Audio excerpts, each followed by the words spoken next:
اللہ کے حقوق میں تو حق تلفی ہو ہی رہی، بندوں کے حقوق میں جو تفصیلات قرآن مجید میں بیان ہوئی ہیں کہ والدین کا یہ حق ہے، اولاد کا یہ حق ہے، رشتہ داروں کا یہ حق ہے، پڑوسی کا یہ حق ہے، مہمان کا یہ حق ہے، شاگرد کا یہ حق ہے، استاد کا یہ حق ہے، ایک انسان کا دوسرے انسان پر یہ حق ہے، مسلمان کا مسلمان پر یہ حق ہے، مسلمان کا غیر مسلم پر یہ حق ہے۔ یہ ساری تفصیلات تو ہم لوگوں کو معلوم ہے۔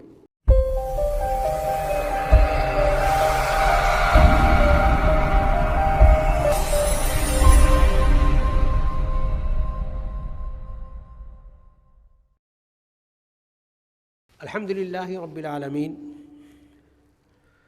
والصلاة والسلام علی رسولہ الکریم وعلی آلہ واصحابہ اجمعین الی یوم الدین۔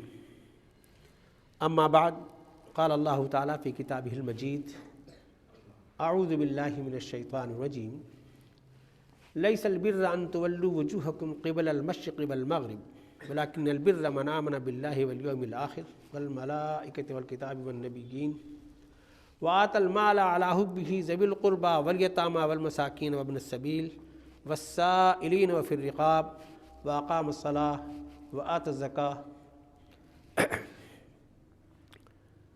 وجاء في الحديث القدسي قال الله تعالى يا عبادي إني حرمت الظلم على نفسي۔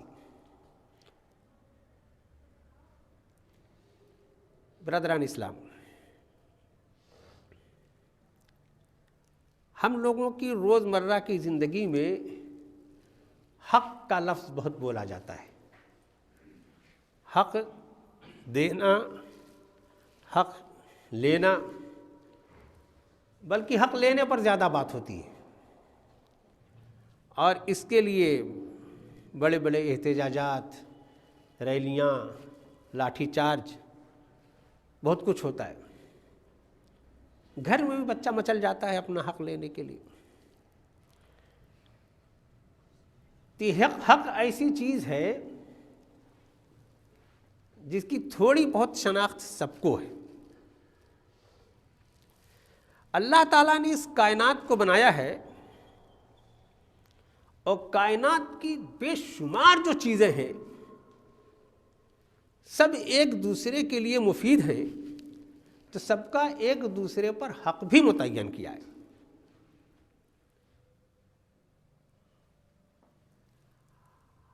یہ حق جس طرح سے متعین ہے، اگر اسی طرح سے ادا ہو جائے تو پھر حقوق کی جو لڑائی ہے وہ اپنے آپ میں ختم ہو جاتی ہے۔ یہ حق کا لفظ کئی معنوں میں بولا جاتا ہے۔ خود اللہ تعالیٰ کے ناموں میں ایک نام ہے اللہ کا کہ وہ سراپا حق ہے۔ یہ حق حقوق کے معنوں میں جو بولا جاتا ہے، اس کا مطلب یہ ہوتا ہے کہ بالکل صحیح، موافق۔ جیسے پیر جوتے میں آ جائے برابر، تو یہ پیر اور جوتے کا حق ہے، لیکن چھوٹے جوتے میں بڑا پیر اڑسایا جائے، یا جوتا پھٹ جائے گا، یا جوتا پیر کو کاٹ لے گا، یہ ناحق بات ہوگی۔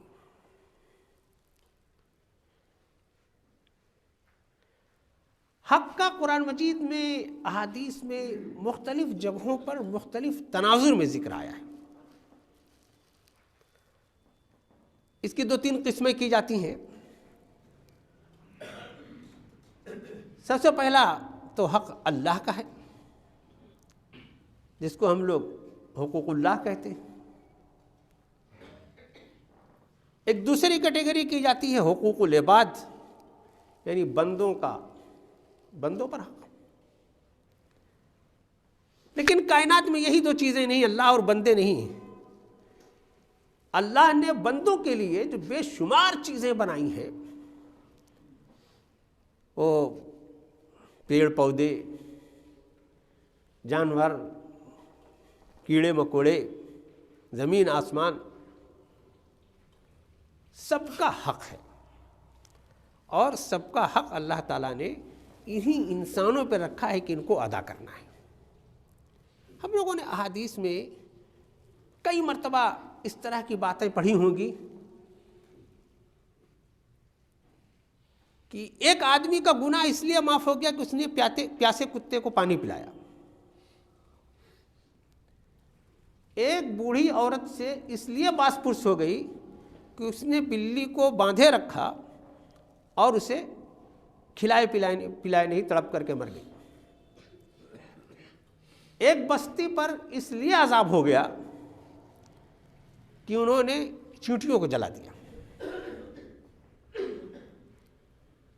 اللہ کے رسول صلی اللہ علیہ وسلم نے فرمایا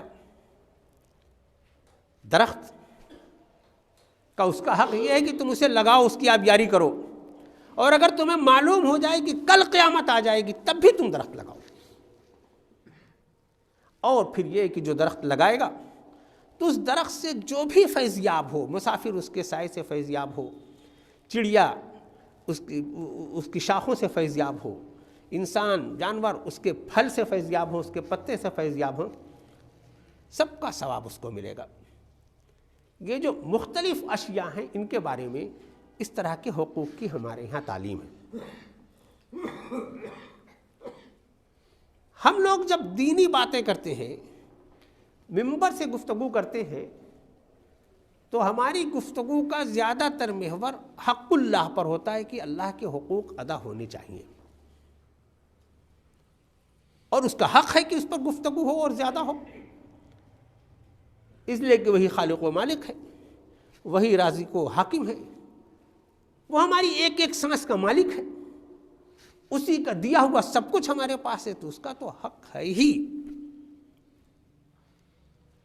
تو ہم جب اپنی نماز میں الحمدللہ رب العالمین پڑھتے ہیں تو دراصل ہم اپنے رب کا، سارے جہانوں کے رب کا شکریہ ادا کرتے ہیں کہ تمام تر شکر و ستائش کا مستحق اللہ ہے، جو سارے جہان کا، سارے عالموں کا، پوری کائنات کا، ایک ایک جی کا وہ پالنہار ہے۔ یہ شکریہ ہم ادا کرتے ہیں۔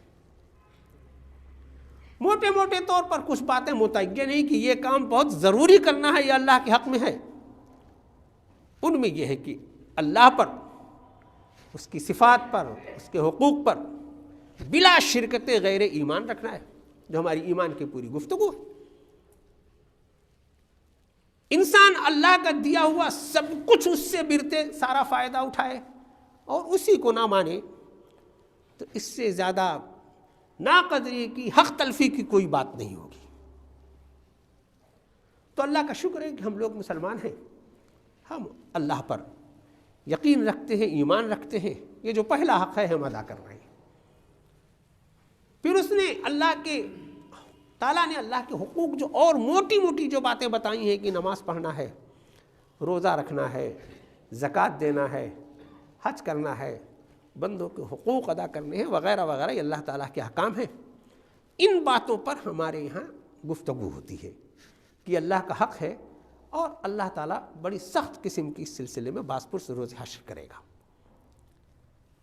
لیکن اسی قرآن اور حدیث میں حقوق اللہ کے ساتھ حقوق العباد کا، یعنی بندوں کا حق بھی بہت تفصیل کے ساتھ بیان ہوا ہے۔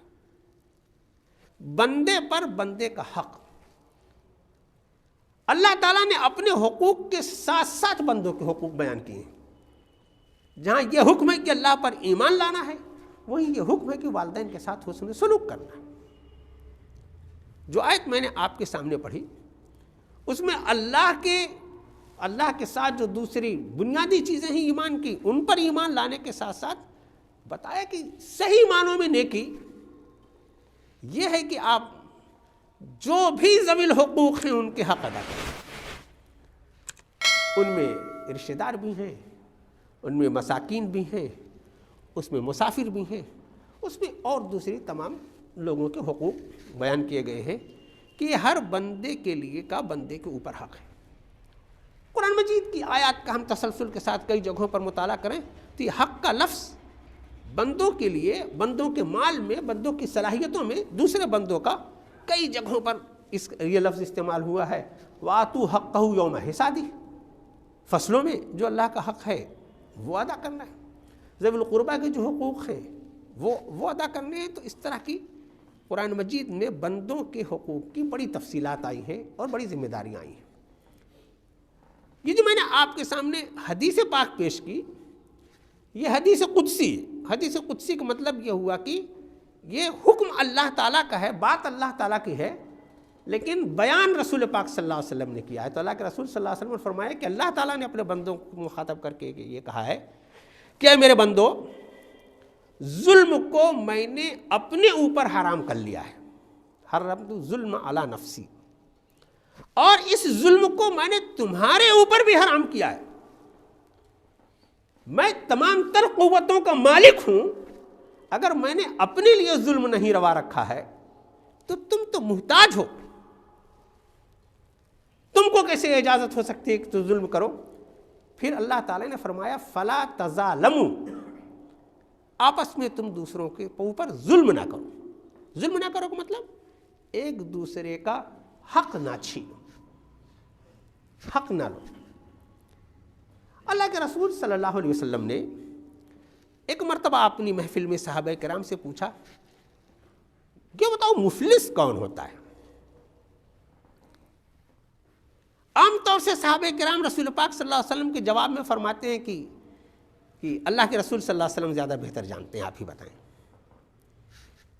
لیکن یہاں صحابہ میں سے کسی نے کہا کہ اللہ کے رسول صلی اللہ علیہ وسلم، جس کے پاس مال یا سامان زندگی کم ہو، مال و متاع کم ہو، وہی مفلس کہلاتا ہے۔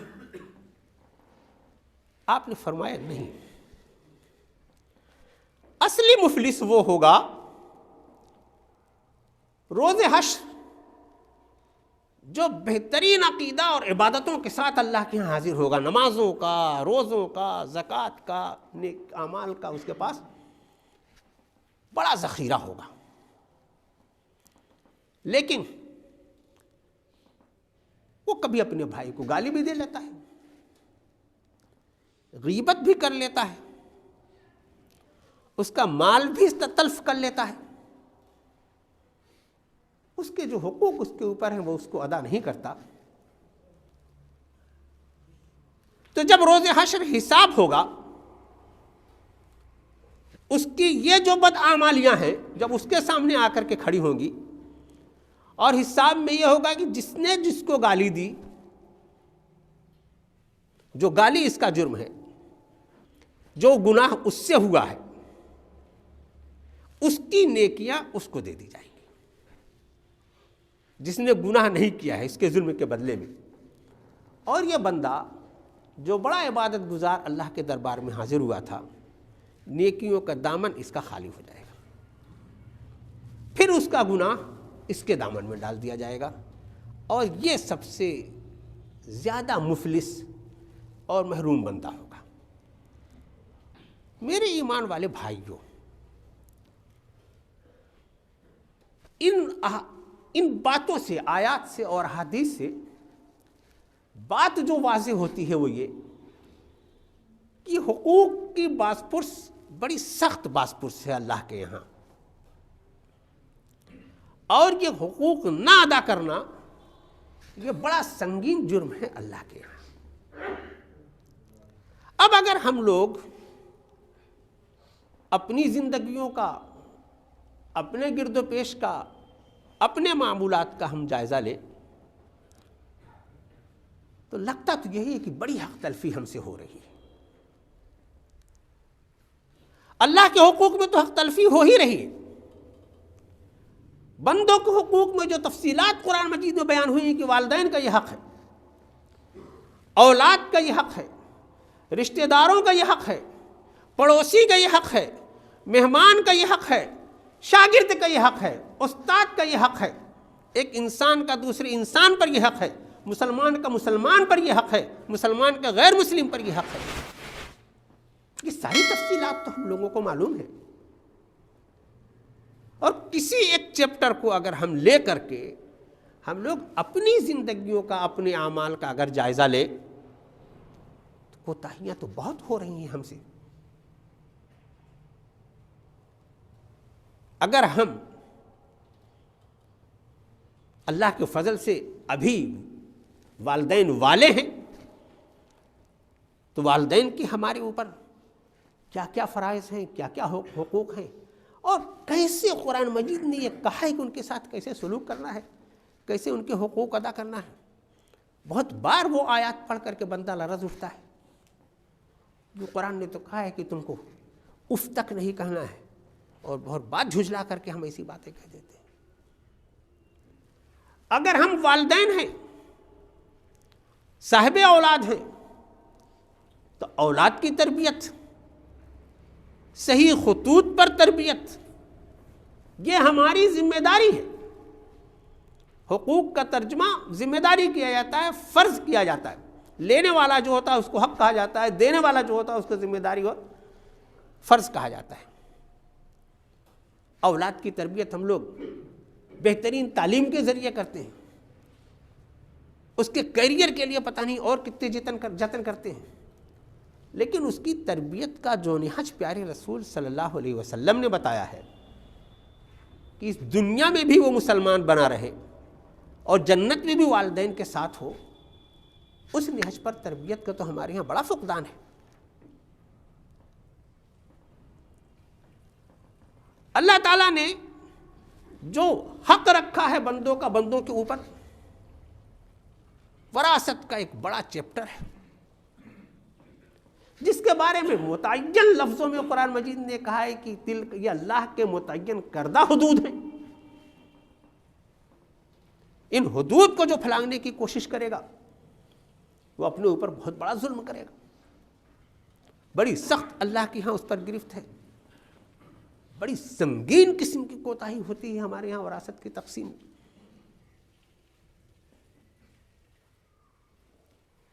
تو میرے بھائیوں،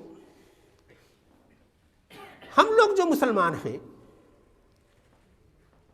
مسلمان ہونے کے ناطے ہمارا دین ہماری جس طرح سے رہنمائی کرتا ہے اور ہم سے جس طرح کی زندگی گزارنے کا مطالبہ کرتا ہے، اس میں یہ باتیں بہت اہم ہیں.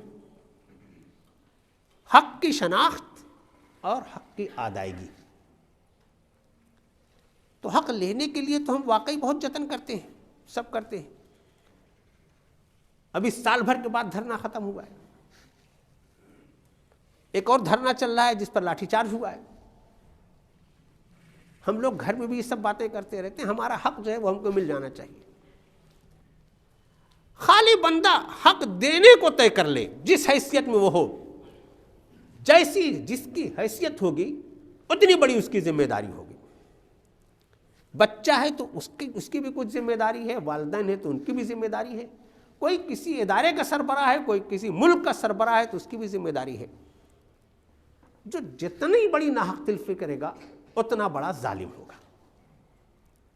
قرآن مجید کی جو تعلیمات ہیں، اللہ کے رسول صلی اللہ علیہ وسلم نے حق کے تذکرے میں جس طرح سے ایک ایک نام لے کر کے یہ کہا ہے، تو اس میں ساری تعلیمات حق دینے کے لیے، حق لینے کے لیے کہیں بہت ترغیب نہیں ہے کہ وہ انسان کی فطرت میں ہے وہ خود ہی مانگ لے گا. حق دینے کے لیے تیار رہنا. استاد ہے تو اس کے پاس جو علم ہے، جو مطالعہ ہے، جو اس کی ریسرچ ہے، پوری نیک نیتی کے ساتھ وہ ڈیلیور کرتے ہیں اپنے شاگرد کے سامنے. یہ اس کا حق ہے. بزنس مین ہے، تجارت کرتا ہے، تو اس تجارت میں وہ ایمانداری اپنی پہچان بنا لے، ناپ تول میں بھی پورا دے، مال بھی صحیح ہو، صحیح طریقے سے اس تک وہ پہنچے. یہ اس کا حق ہے. تو میرے بھائیو، یہ حقوق کی جو بحث ہے قرآن مجید کی اور اسلامی تعلیمات کی، یہ بحث بہت اہم ہے، بہت اہم ہے. ہم سب لوگ بحیثیت مسلمان جب عین اسلامی زندگی گزارنا چاہتے ہیں، پیارے رسول صلی اللہ علیہ وسلم کے طریقے پر زندگی گزارنا چاہتے ہیں، تو یہ حقوق والا چیپٹر ہمیں پڑھنا چاہیے. حدیث شریف کے الفاظ ہیں، شہداء جن کا سب سے بلند مرتبہ ہے، ان کے بارے میں بھی یہ ہے کہ اللہ تعالیٰ سب معاف کر دے گا، مگر ان کے اوپر جو قرض ہے وہ نہیں معاف کرے گا.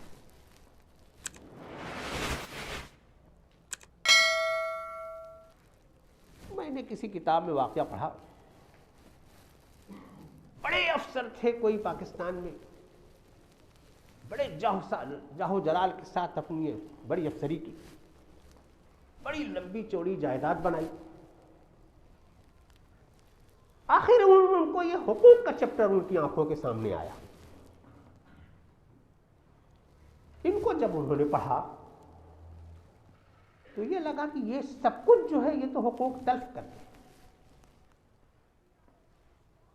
اپنی فہرست بنائی, جو کچھ ان کے پاس تھا سب کچھ بیچ دیا. اس فہرست کے مطابق ایک ایک کا حق ادا کرنے اور اس سے معافی کے لیے انہوں نے جد و جہد کی کوشش کی. پھر بھی اس احساس کے ساتھ گئے کہ پتہ نہیں حق ادا ہوا یا نہیں ہوا. تو میرے بھائی, جو بندوں کا حق تو بندہ ہی معاف کر سکتا ہے. ہمیں معافی تلافی کی بھی فکر کرنی چاہیے, اور حقوق جو ابھی بھی ادا ہو سکتے ہیں, ماضی والے بھی, ان کا حساب کتاب کر کے ان حقوق کو ہمیں ادا کرنے کی فکر کرنی چاہیے کہ صحیح عین اسلامی زندگی یہی ہے. پوری دینداری یہ نہیں ہے نمازیں خوب اچھی ہوں, روزہ خوب اچھا ہو, ظاہر بہت اچھا دینداری کا ہو, لیکن اگر ہمارے معمولات میں چلتے پھرتے یہ سب حقوق تلفیاں ہو رہی ہیں تو اللہ کے رسول صلی اللہ علیہ وسلم فرما رہے ہیں کہ سب سے بڑا مفلس ہوا ہے. تو فرمائیے کہ اللہ تعالیٰ ہمیں ایسی مفلسی سے بچائے. اللہ تعالیٰ ہمیں حقوق کی صحیح طور پر شناخت عطا فرمائے. اللہ تعالیٰ ہمیں ذوی الحقوق کے حقوق ادا کرنے کی توفیق عطا فرمائے. بارک اللہ لنا و لکم فی القرآن العظیم ونفعنا و ایاکم بالآیات.